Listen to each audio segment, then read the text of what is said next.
This channel is Extra Credits. Their videos after 1 month regularly achieve 100,000 to 300,000 views. However, in less than a week, this video achieved more than 500,000 views and 150,000 dislikes, easily becoming their most disliked video. As a fan of Extra Credits, I find myself unsettled not only by the product, but the audience's reactions. Viral and outrage culture has already had their say, and with some time passing, as a fan, I hope to voice my own perspective. But the true tragedy of this event is that Extra Credits managed to successfully address all the themes they raised in this video in one they had released much earlier.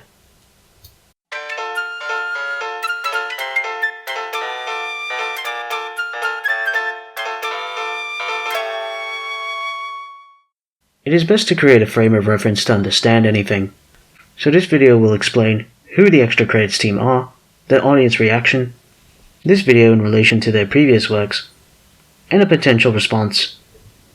Extra Credits is a channel made by game developers.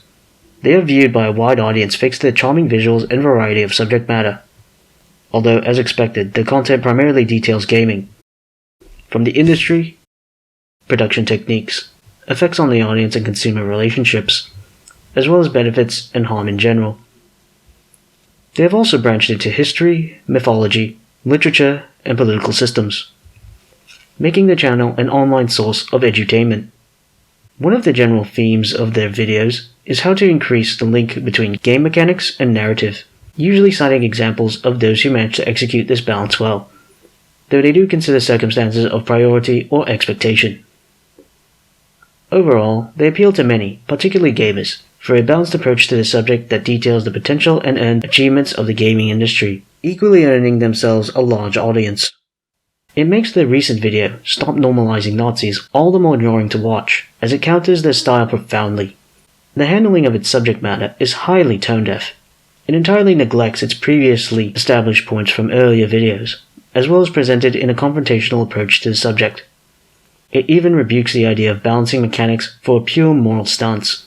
This is not to mention their audience's contemporary issues, a contributing factor towards the polarized response to the video. That said, I'm not sure the audience is citing the right reasons for their displeasure, most of the commentary being mockery, or simply in tune with Extra Credits went political. Extra Credits has always taken on political topics when relevant. However, politics in this sense seems to mean something else. Within recent years, a new wave of moral political correctness has risen into the public's consciousness. Ultra self-entitled agendas ever pushing harder for reparations and justice. Echo chambers loudly drowning out and dismissing any valid points or criticisms. Genre media, which has a high crossover audience with gamers, has also become a battleground. You either love something or you are the enemy. The battle cry heralding the stance of include means exclude. The offenders often loudly and hypocritically attempting to divide people with guilt and shaming campaigns, usually using topics such as political allegiance, gender, and even age. It has already had consequences. I recommend videos by Midnight's Edge, such as this example, for those who enjoy analytics of the movie industry's politics and issues. But back on point. Understandably, many fed up of the political factionalism pervasive in society retreat from the distaste of mainstream media towards more creator-driven outlets such as YouTube. Extra Credits has not made any commentary on this situation. However, their highly moral and firm stance echoes much of this. The video, already deviating from their measured approach towards gaming issues, is left feeling very tone-deaf. And now the actual video. Here we will see its points as well as the contradictions raised with previous works on the channel. There you are, playing the PvP in your World War II shooter, and all of a sudden, you're a Nazi. You didn't ask for this. You didn't choose this. Yet there it is. And it's treated no differently than playing a British soldier. It's already off to a bad start, opening with immediate divisive language used to establish a them versus us setting, and as if to be less morally questionable, throws in terrorists later on. Honestly, their propaganda video, 5 minutes 30 seconds in, would have been a superior start. There they discussed accidental indoctrination from lazy design. It's after this that they present moderately fair points about normalization, the resulting effect. But whatever objectivity was present is tainted by that opening.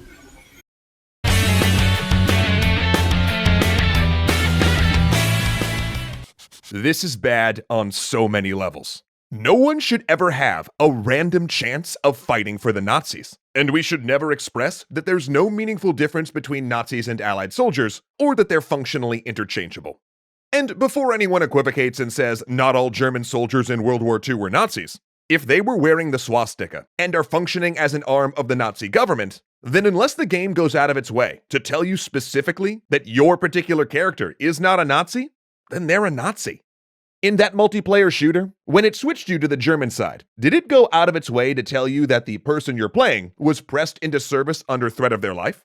Yeah, that's a big ol' nope. Oh, and on a similar note, let's please stop forcing people to play as terrorists as well. There you are, playing your modern shooter, and all of a sudden you're a terrorist. You didn't ask for this, you didn't choose this, and yet second verse, same as the first. There it is. I mean, that's literally the name of your side in the game. We can do better than this. Even if you put aside all of the people who have had traumatic experiences with these groups, who have lost loved ones to terrorists, or who have had generations of their families wiped out by Nazis, no one should have to put on the costume of an ideology they find abhorrent without actually opting into it in your game. And by making people do so, we get them to stop thinking about it, to stop thinking of the meaning behind these things. We normalize them. We make them just window dressing for entertainment. Those uniforms, those symbols, become things that no longer inherently revolt us. They reduce our visceral reaction to seeing the embodiment of these ideologies. Now, does this make us totally ignore the history that comes with them? No. But for some people, it moves them from the territory of revolting to just edgy. It makes scrawling a swastika on something change from unthinkable to just dangerous. It means you might not take iron crosses all over a website as a warning sign that you should immediately leave. And if you don't leave, you might start reading and buying into hateful ideas there. This contradicts their propaganda video. Despite being referenced in a personal reply, there it is acknowledged that the audience has high mental barriers against propaganda, a point ignored for the sake of this argument, or failed to justify. However, the worst is yet to come in regards to propaganda in this video. It seems like such a small and simple thing. But it's things like this that erode our safeguards against dangers we sacrifice so much to fight. By the time you've played 100 hours of being a Nazi, their voice stabs become memes and in-jokes with your friends. By the 1000th time you've respawned as a terrorist, you're either celebrating them or making fun of them, neither of which helps the global crisis we have that takes thousands of lives every year. So what do? That's easy. Don't make them morally equivalent. Don't make there be no in-game moral difference between your Nazis and your allies, between your terrorists and your counter-terrorist squads. Frame PvP as a training exercise, or simply take one of your non-odious sides and recolor them so that it's red versus blue, rather than Axis versus allies. A good example of a game that does this is Rainbow Six Siege. All of your bomb diffusion and hostage rescue multiplayer with no normalizing terrorists. In fact, by having all of the characters as counter-terrorists training for a possible threat, it highlights how real and present of a threat that is. And if you decide that you need to have both sides be playable, don't make them interchangeable. Don't have players randomly spawn in as one or the other. Allow players to choose which side they're on. Now, of course, this has all sorts of in-game problems, such as creating shorter wait times for fascists, but you know what? Those wait times could be artificially extended.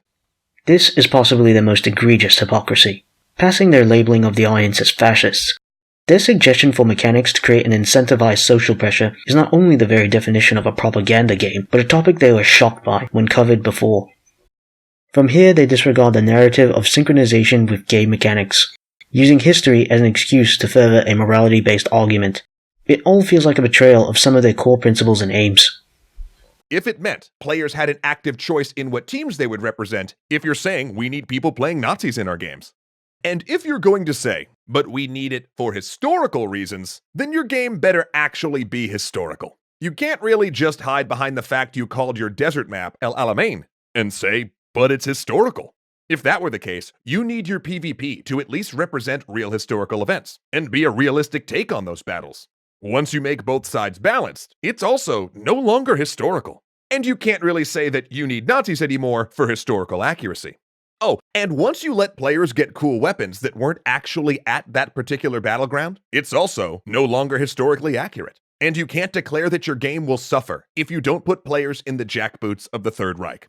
And once your map is something carefully designed to have good gameplay by a team in a room in San Francisco or LA, and it's not a faithful reconstruction of the actual places the historical events occurred in, you can no longer say we need to have players take up arms in service of terror or hate. And look, we're not saying we can't have games about World War II or about terrorism. Yes, you are. I doubt it's their intention, but that's the exact wording social justice warriors use as a license to break their own rules. I shouldn't have to state by this point why that is a failure in communication. The whole history versus illusion in regards to Nazism was covered better, or at least went further, by the over-the-top Wolfenstein than Call of Duty World War II. It is all based on the narrative for the desired emotional response, prioritizing that over historical objectivity. This video in particular describes that effect. Though it focuses on reward systems, the point stands. Emotional responses are far more motivational for audiences than objective realism. Therefore, narrative should be designed in complement to it. Call of Duty World War II has a good example of this in the mission Liberation. Narratively, you're undercover as you infiltrate a Nazi stronghold. Mechanically, you're learning the level for Call of Duty's inevitable rambunctiousness. While hardly historically accurate, it satisfies both narrative and mechanics to create a subjective sensation of being an effective intelligence-gathering operative in World War II, both in-game and for yourself. This video details how objectivity can be considered secondary so long as the core impression is delivered. These two videos support the idea that a key to narrative is emotional resonance ending in catharsis. It's even in one's name. Furthered by this video, together they create an image of narrative immersion by empathy towards one's actions that continues into emotional exploration and self-reflection, resulting in a sense of personal resolution. This, building upon previous points, show extra credits videos complementing each other, and further why this video stands apart to contradict so many of them. Now, I understand they do not actually target narrative or gaming structures, but their effects certainly enable some transference to do so. That is the type of creativity extra credits usually admires and encourages. I will also acknowledge that they are discussing multiplayer, and admittedly the handling difference is quite stark. However, the idea of narrative multiplayer would have been a better lead into this video, if not a separate one of its own. Its exclusion feels almost dismissive of other solutions to explore, nor does it lead into other methods to deliver narrative with mechanics. From here the video becomes far more ingrained in its morals than game construction. Had this been part of a series exploring multi- and single-player narratives, this video may be considered more of a context builder. Instead, we are forced to take it as a standalone. With few previous points to build upon, it continues on its own morality, rather than an industrial assessment. This leaves us with an impression of soapboxing subjective standards. We're not even saying we shouldn't make games where you play as a Nazi or a terrorist. But what we are saying is that the fact that you're playing as a Nazi or a terrorist in a game has to mean something. And it can't just be a skin. It can't be something that a game randomly drops you into. Remember this point. That other video covered it significantly better. And really, if we are saying anything in this episode, it's this. Games can do better. And in this particular case, it's not even that hard to do better. And it's no more costly to do better. All it requires is that we in the game industry be cognizant of the world around us and what these symbols we're drawing on mean. That we think as we're building, not just about the game we're working on, but about the world as a whole. If we can do that, we can take a big step forward for the industry. We can stop helping to normalize Nazis. This would have made a superior intro. That aside, extra credits once again fell into the trap of guilt campaign language. Merely do better. Your own thoughts. These with no suggested solutions ends the video off as passively judgmental, the favored language of the social dictator everyone has tired of. Again, it's tragic due to them already having a video that addresses skins, the meaning of violence, and politics so well. This is their saving grace. Modern political discourse is acknowledged, described well, and handled well. Mechanical incentives and real potential violence are addressed. The skin argument is also present, with a call-out on classist implications. Now yes, there is a slight overfocus on the hoodie, with a commenter lovingly mocking the need for one in winter New York. But honestly, our society doesn't actively dispel suspecting the hooded for nefariousness.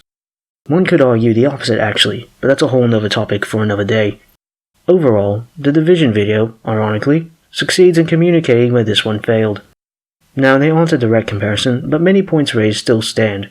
Moreover, this video proves extra credits can tackle sensitive subject matter relevant to games narrative and mechanics that contains political overtones without compromising their brand of communication.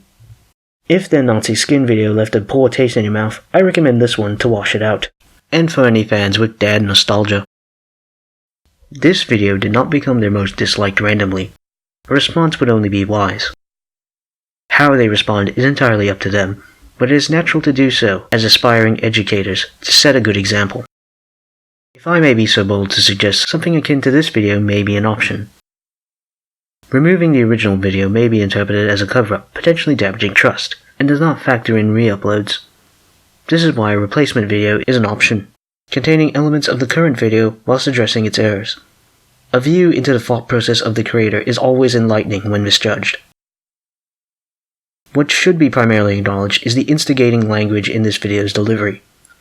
Simply leaving the video up as is serves to damage the extra credit brand.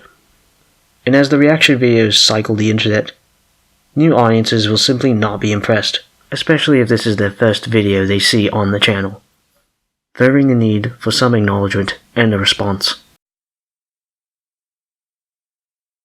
And that was my take on the whole Nazi normalization video. What do you think? What points was I wrong about? What did I fail to cover? Feel free to comment, and thank you for watching. Well, that was my first video. I hope you didn't mind my rushed weekend job that went over the weekend, and is the reason I now sound very tired. Really, I started recording, 12 hours ago.